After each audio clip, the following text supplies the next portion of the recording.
Hello, hello,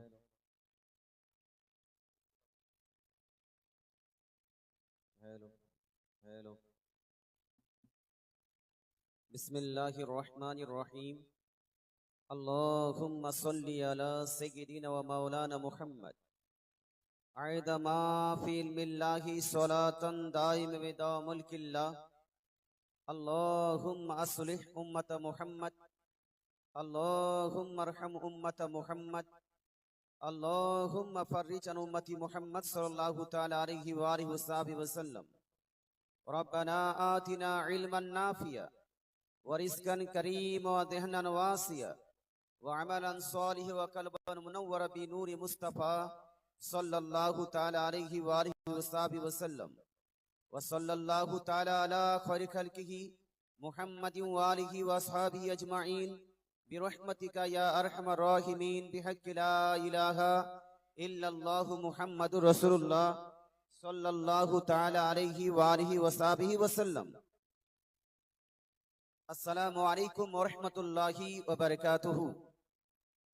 نحمدك يا من شرح صدورنا ونور قلوبنا واطلع رسوله على علوم الأولين والآخرين وعلمه علما ما كان وما يكون.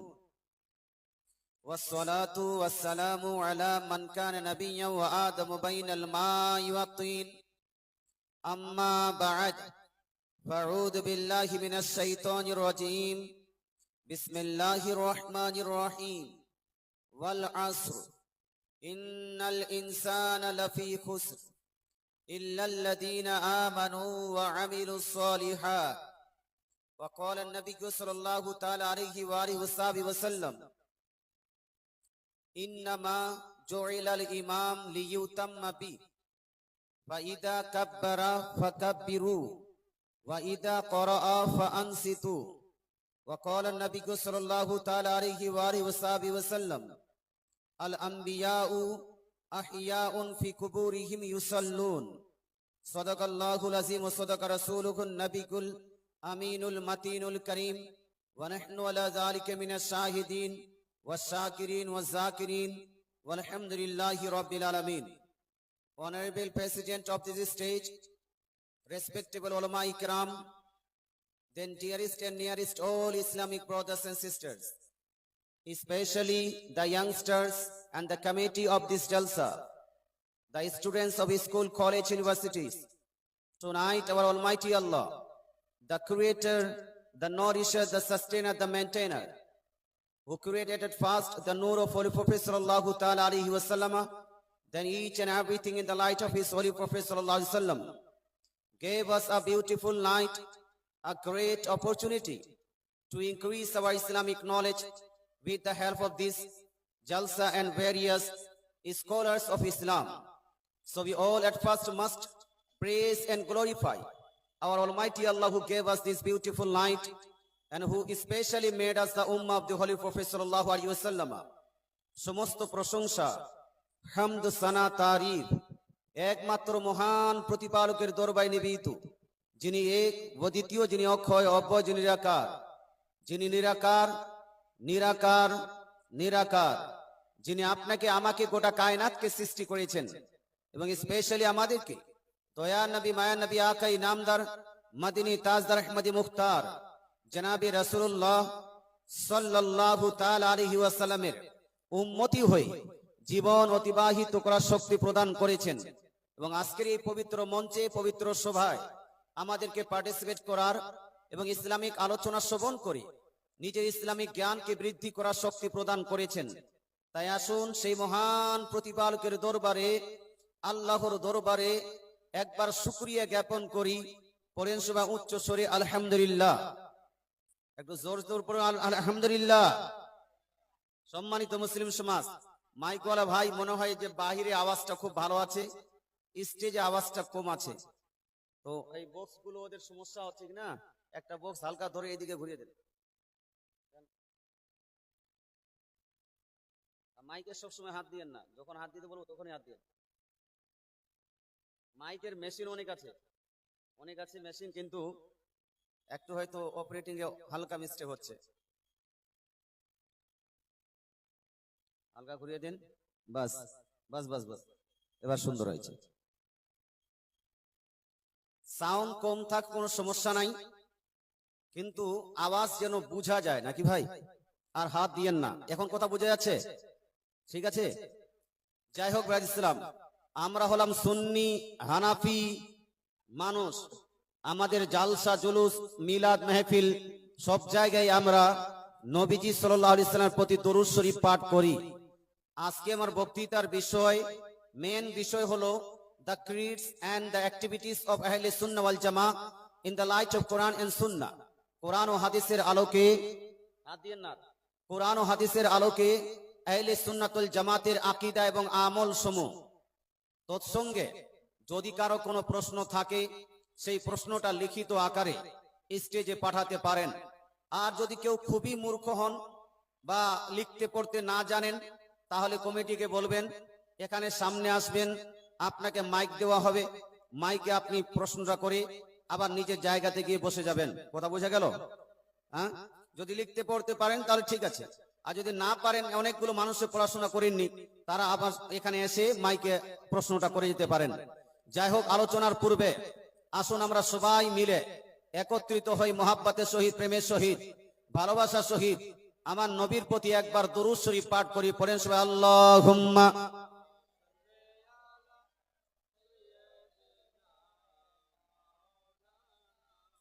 Muhammad ওয়া আলা আলিহি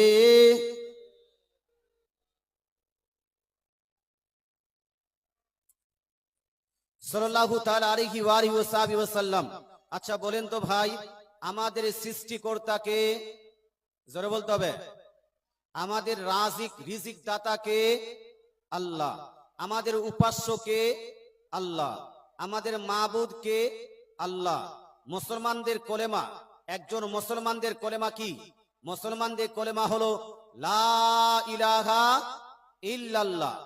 এই শুধু এতটুকু না, আরো আছে, আরো আছে কি? মুহাম্মাদুন রাসূলুল্লাহ। লা ইলাহা ইল্লাল্লাহর অর্থটা কি? লা ইলাহা ইল্লাল্লাহর অর্থ হলো আল্লাহু তাআলা ছাড়া কোনো উপাস্য নাই, আল্লাহু তাআলা ছাড়া কোনো মাবুদ নাই। একমাত্র ইবাদত চলবে কার জন্য? কার জন্য? আল্লাহর জন্য। নামাজ আল্লাহর জন্য, রোজা আল্লাহর জন্য, হজ আল্লাহর জন্য, যাকাত আল্লাহর জন্য, সাজদা যেটা ইবাদতি সাজদা একমাত্র আল্লাহ তাআলার জন্য। আল্লাহ তাআলা ছাড়া কারো জন্য কেউ যদি ইবাদত করে, যেমন কেউ যদি সূর্যের পূজা করে, সেই ব্যক্তি মুসলমান থাকতে পারে না। কেউ যদি চন্দ্রকে উপাস্য মেনে চন্দ্র নমন করে, তাহলে সেই ব্যক্তিও মুসলমান থাকতে পারে না। কেউ যদি গাছের পূজা করে, কেউ যদি আপনার মূর্তির পূজা করে, কেউ যদি থানের পূজা করে, ইভেন কেউ যদি কবরের পূজা করে, কেউ যদি মাজারের পূজা করে, সেই ব্যক্তি কি মুসলমান থাকবে? হানা বলুন ভাই। হ্যাঁ, আপনার সন্দেহ হচ্ছে নাকি? মুসলমান, আপনাকে বলতে চাই, কবরের পূজা করলেও, মাজারের পূজা করলেও, পীরের পূজা করলেও মুসলমান থাকতে পারে না। কারণ পূজার মানে হলো ইবাদত করা, পূজার মানে হলো উপাসনা করা, পূজার মানে হলো রিয়াজত করা। আর সব ইবাদত, সব রিয়াজত, সব আপনার ওয়ারশিপ একমাত্র চলবে কার জন্য? আল্লাহর জন্য। এই জন্য এজ আ মুসলিম, একজন মুসলমান হয়ে কোন মাটির জিনিস তৈরি করে তার উপাসনা আপনি করতে পারবেন না। মুসলমান একমাত্র ইবাদত আল্লাহর জন্য কেন, একমাত্র উপাসনা আল্লাহর জন্য কেন, একমাত্র আরাধনা আল্লাহর জন্য কেন? কারণটা হলো এই যে আল্লাহ তাআলাই আমাদেরকে সৃষ্টি করেছেন। জোরে বলেন সুবহানাল্লাহ। আমাদের স্রষ্টা এক না দুই? জোরে বলতে হবে, একটাই সৃষ্টিকর্তা, এক ছাড়া দুই মান্য করা যাবে না। একের অধিক যদি কেউ সৃষ্টিকর্তা মানে, একের অধিক কেউ যদি রিজিক দাতা মানে, একের অধিক যদি কেউ উপাস্য মানে, এটা হবে শিরক। এটা কি হবে? শিরক। আর পৃথিবীর মধ্যে যত গুনাহ আছে, এই গুনাহ সমূহের মধ্যে সব থেকে বড় গুনাহ হলো শিরক করা। সব থেকে বড় গুনাহ কি? শিরক করা। আল্লাহ তাআলা কোরআনুল মাজিদ ফুরকানুল হামিদের সূরা নিসা আয়াত নম্বর 49 এর মধ্যে ইরশাদ করেন, ইন্নাল্লাহা লা ইয়াগফিরু আন ইউশরাকা বিহি ওয়া ইয়াগফিরু মা দুনা যালিকা লিমান ইয়াশা, নিশ্চয়ই আল্লাহ তাআলা শিরককারীর গুনাহ কখনো maaf করবেন না। আল্লাহ তাআলা শিরককারীর গুনাহ কখনো maaf করবেন না। শিরক ব্যতীত অন্য কোন যদি গুনাহ হয় আল্লাহ চাইলে তাকে maaf করে দিবেন। জোরে বলেন সুবহানাল্লাহ। তাহলে শিরক করা যাবে সূরা লুকমান আয়াত নাম্বার 13 এর মধ্যে আল্লাহ তাআলা বলছেন শিরক হলো সবথেকে বড় জুলুম, সবথেকে বড় অন্যায়। সুতরাং একজন মানুষ শিরক কখনো করতে পারে না। আমার নবী, আপনার নবী, দয়ার নবী, মায়া নবী ইরশাদ করেছেন, সিয়ায় সিত্তার হাদিস, নবী বলছেন মাম্মাতা লা ইউশরিক বিল্লাহি শাইয়া দাখালাল জান্নাহ। যদি কোনো ব্যক্তি ইন্তেকাল করে আর ইন্তেকাল করার আগে সে যদি শিরিক না করে সে একদিন না একদিন জান্নাত যাবেই যাবে। আর আল্লাহ তাআলা রাসূল দ্বিতীয় হাদিসে ইরশাদ করেন মাম্মাতা ইউশরিক বিল্লাহি শাইয়া দাখালান নার। আর যেই ব্যক্তি পৃথিবীতে আপনার মরার আগে, ইন্তেকাল করার আগে শিরিক করে মরবে, অর্থাৎ কোনদিন শিরিক করবে, এই ব্যক্তির ঠিকানা হলো জাহান্নাম। এই ব্যক্তি জান্নাতে যেতে পারবে? জান্নাতে যেতে পারবে? শিরিক করলে জান্নাতে যাওয়া যায় না। তো শিরিক কি হলো আপনারা হয়তো বুঝতে পারলেন যে আল্লাহ তাআলা ছাড়া অন্য কারো উপাসনা করলে শিরিক হবে, আল্লাহ তাআলা ছাড়া অন্য কাউকে রিজিক দাতা বললে শিরিক হবে, 4-5টা উপাস্য মানলে শিরিক হবে, স্রষ্টা 2-4টা মানলে শিরিক হবে। মুসলমান আপনাকে বলতে চাই আল্লাহ তাআলার সিফাতকে, আল্লাহ তাআলা জাত ও সত্তাকে অন্য কারোর জন্য প্রমাণ করাকে শিরিক বলে। সুতরাং শিরিক থেকে বাঁচার দরকার আছে কি নাই? আছে না? আচ্ছা, শিরিক বড় পাপ, শিরিক বড় গুনাহ, মুসলমান আপনাকে বলতে চাই। কিন্তু ভাই এখানে একটু বুঝার ব্যাপার আছে। জায়েদ বা আপনি ধরে নেন কোন একজন ব্যক্তি শিরিক করলো, যে শিরিক করবে তাকে কি বলা হবে ভাই? তাকে কি বলা হবে?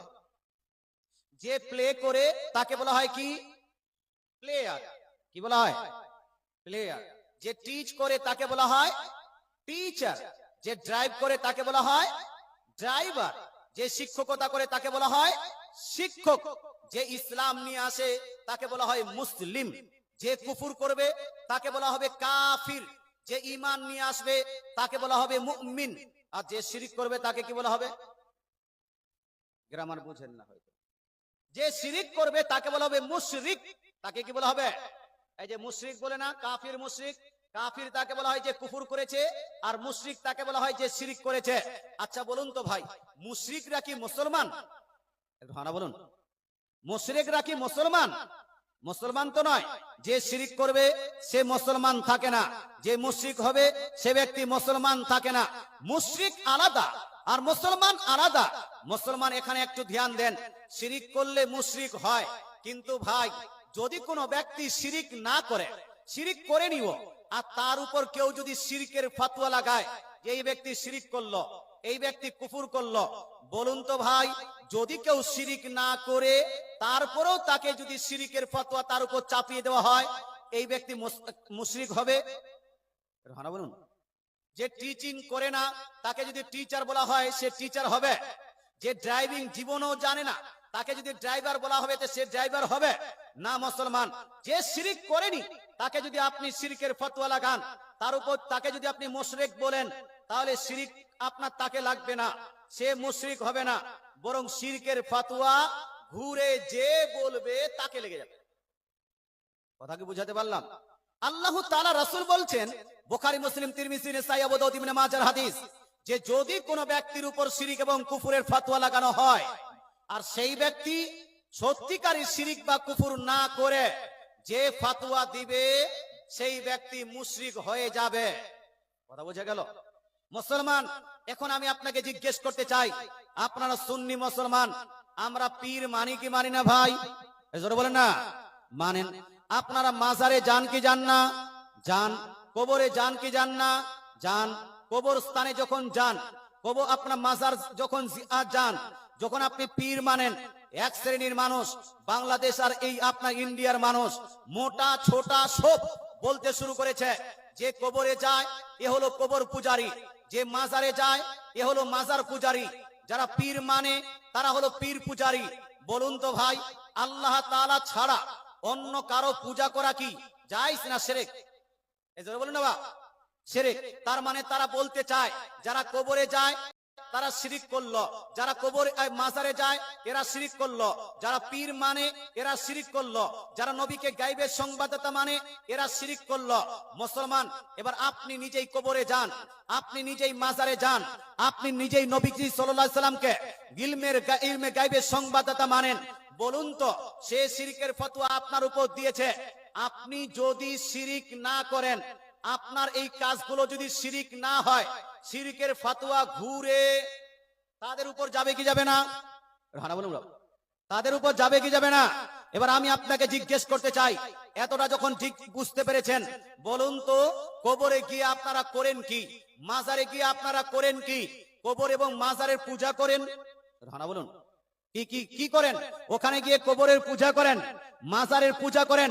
না না না না, কোন সুন্নি মুসলমান কবরে গিয়ে পূজা করে না, কবরে গিয়ে মাজারে গিয়ে পূজা করে না, বরং কবর এবং মাজারে গিয়ে জিয়ারত করে। জোরে বলেন সুবহানাল্লাহ, একটু জোরে সুবহানাল্লাহ হবে। মুসলমান কবরস্থানে গিয়ে, মাজার গিয়ে সুন্নি মুসলমানরা পূজা করে না, পূজা পাঠ করে না। কারণ পূজা মানে কি? কবরে গিয়ে সাজদা করা। আপনারা কি কবর মাজারে গিয়ে সাজদা করেন? একটু হানা বলুন বাবা, করেন? মুসলমান আপনাকে বলতে চাই, সাজদা করলে এটা পূজা হতো। আমরা জানি সাজদা চলবে একমাত্র কার জন্য? এই কার জন্য? আল্লাহ তাআলার জন্য। আল্লাহ তাআলা ছাড়া কাউকে সাজদা করা যাবে না। সে যদি মৌলবি হয় তাকেও সাজদা করা যাবে না, মুফতি হলেও তাকেও সাজদা করা যাবে না। কোন পীরকে সাজদা করা যাবে? যাবে যাবে? পীরকেও সাজদা করা যাবে না। কোন নবীকে সাজদা করা যাবে? নবীকেও সাজদা করা যাবে না। মুসলমান সাজদা আমরা আহলে সুন্নাতুল জামাত বলি, সাজদা একমাত্র চলবে কার জন্য? আল্লাহর জন্য। আমার নবী, আপনার নবী, দয়ার নবী, মায়ার নবী ইরশাদ করেন, হযরত মুআজ বিন জাবাল রাদিয়াল্লাহু তাআলা আনহু একজন সাহাবীর নাম। হাদিসটি মুসনাদে আহমদের মধ্যে, তাবরানী শরীফের মধ্যে, বাইহাকি শরীফের মধ্যে, বিভিন্ন হাদিসের কিতাবে হাদিসটি লিপিবদ্ধ আছে। এক সাহাবী নবীজির দরবারে এসে উপস্থিত হয়ে আরজ করলেন, ইয়া রাসূলুল্লাহ, ইয়া হাবিবাল্লাহ, ইয়া রাসূলুল্লাহ, ইয়া হাবিবাল্লাহ, আমি অমুক দেশে গিয়েছিলাম, অমুক দেশে গিয়ে দেখলাম যে প্রজারা নিজ নিজ বাদশাকে সাজদা করছে, নিজ নিজ বাদশাকে সাজদা করছে। ইয়া রাসূলুল্লাহ, ওই বাদশার থেকে বেশি আপনার মর্যাদা আছে, ওই বাদশার থেকে মান সম্মান আল্লাহ আপনাকে দিয়েছে, তো আমরা কি আপনাকে সাজদা করব না? আল্লাহ তাআলা রাসূলকে বলেন, হুজুর আমাদেরকেও পারমিশন দেন, আমি আপনাকে সাজদা করব। রাসূলুল্লাহ বলছেন, লা তাফআলু, লা তাফআলু, তোমরা আমাকে সাজদা করবে না, এই কাজ কখনো করবে না। পৃথিবীর মধ্যে আমি যদি কোন মানুষকে সাজদা করার অনুমতি দিতাম, তাহলে মহিলাদেরকে বলতাম নিজ নিজ স্বামীকে সাজদা করো। আমি যদি পৃথিবীর মধ্যে কাউকে সাজদা করার অনুমতি দিতাম, তাহলে মহিলাদেরকে বলতাম নিজ নিজ স্বামীকে সাজদা করো। কিন্তু ভাই আপনাকে জিজ্ঞেস করতে চাই, স্বামীকে সাজদা করা মহিলাদের জন্য এটা কি পারমিশন দিয়েছেন রাসূলুল্লাহ? পারমিশন দিয়েছেন? দেননি। তার মানে নবীজি সাল্লাল্লাহু আলাইহি ওয়াসাল্লাম মহিলাদেরকে সাজদা করতে বলেননি, আপনার নিজ উম্মতিকে নিজের জন্য সাজদাকে জায়েজ করেননি। তাহলে ভাবুন, পৃথিবীর মধ্যে নবীকে সাজদা করা যদি না জায়েজ হয়, নবীর জন্য যদি সাজদা করার পারমিশন না পাওয়া যায়, তাহলে কোন পীর, কোন ফকির, কোন দরবেশ, কোন মৌলবি, কোন মুন্সি, কোন মাজার, কোন কবরে সাজদা করা যাবে? এ যাবে? যাবে না। এটা আমরা সুন্নিরা জানি। এই জন্য কবরে গিয়ে, মাজারে গিয়ে আমরা সাজদা করি না। আচ্ছা, কবরে এবং মাজারে গিয়ে আপনারা কি রুকু করেন? রুকু বলুন, রুকু করেন? আমরা জানি রুকু চলবে একমাত্র কার জন্য? এই জন্য কার জন্য? আল্লাহর জন্য। মুসলমান আপনাকে বলতে চাই, কবর এবং মাজারে গিয়ে আপনারা কি তোয়াফ করেন? এই পাক লাগান, এই কম পাক তো লাগান না। আচ্ছা, কবরে মাজারে গিয়ে